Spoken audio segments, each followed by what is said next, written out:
தமிழகத்தில் கோடைகாலம் தொடங்குவதற்கு முன்பாக பல்வேறு மாவட்டங்களில் வெயிலின் தாக்கம் 100 டிகிரி செல்சியஸை தாண்டியிருக்கிறது.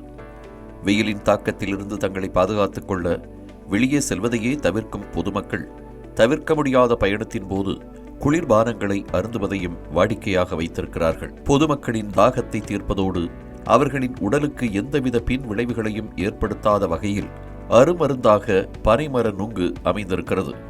அடிப்படையிலேயே மருத்துவ குணம் நிறைந்த நுங்கை உட்கொண்டால் உடலில் குளிர்ச்சியை ஏற்படுத்துவதோடு வயிற்றுவலி, குடல் புண்களை குணப்படுத்தும் மருந்தாகவும் திகழ்கிறது. பனவரத்து நுங்கு கடை போட்டுருக்கோம். ஜாலியாக வருஷம் போட்டுட்டு இருக்கிறோம். வெயில் அதிகமாக இருந்தாலும் கோடை காலத்தினால வியாபாரம் நல்லா ஓரளவுக்கு பரவாயில்ல. ஒரு நாளைக்கு ஒரு 2000க்கு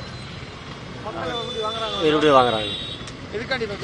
கோடை வெயில் எல்லாம் வெயில் எல்லாம் மக்களை தவிக்கிறாங்க இல்லாதனால இதே வெட்டி தர முடியலன்னு வச்சுக்கோங்க.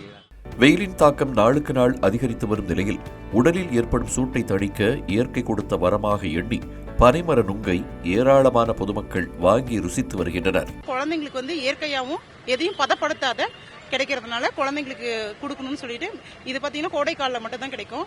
அதனால குழந்தைங்களுக்கு இயற்கையாக கிடைக்கிறத வாங்கி கொடுக்கறதுக்கோசரம் எந்த ஒரு மிக்சிங்கும் இல்லாத இதில் தான் கிடைக்குதுங்களா, அதனால நாங்கள் வாங்குறதுக்கு வந்திருக்கோம். ஒன்று பார்த்தீங்கன்னா நம்ம குழந்தைங்களுக்கு குளிர்ச்சியாக இருக்கிறதுக்கும் பிளஸ் அது இல்லாத பார்த்தீங்கன்னா துவர்ப்பு கொஞ்சம் நம்ம உடம்புக்கு தேவைப்படுதுங்களா, அதனால அதுக்கு கொஞ்சம் பயன்படுத்துது.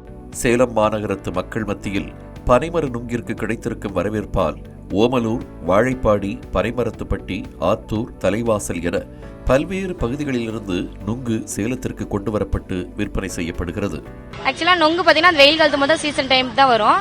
ஆனா ஆக்சுவலா பாத்தீங்கன்னா இந்த வருஷம் கம்மியா தான் நுங்கு இருக்குது. ஏன்னா இந்த வருஷம் தெளுமரலையே விட்டாங்க, அதனால கம்மியாக தான் இருக்குது. அதனால தான் நாங்கள் 3 பீஸ் 20 ரூபான்னு சொல்லி விற்கிறோம். ஆனா மக்கள் அதையும் அதிகமாக எடுத்துக்கிறாங்க, வாங்கிக்கிறாங்க. ஆக்சுவலா பாத்தீங்கன்னா நிறைய பேருக்கு இது கிடைக்க மாட்டேங்குது, எங்களுக்கும் கிடைக்க மாட்டேங்குது, மக்களுக்கும் கிடைக்க மாட்டேங்குது. இருக்கிற வரைக்கும் நாங்கள் மக்களுக்கு எல்லாத்துக்குமே நாங்கள் கொடுக்குறோம், பண்றோம். இது நல்ல உடம்பு ரொம்ப நல்லது.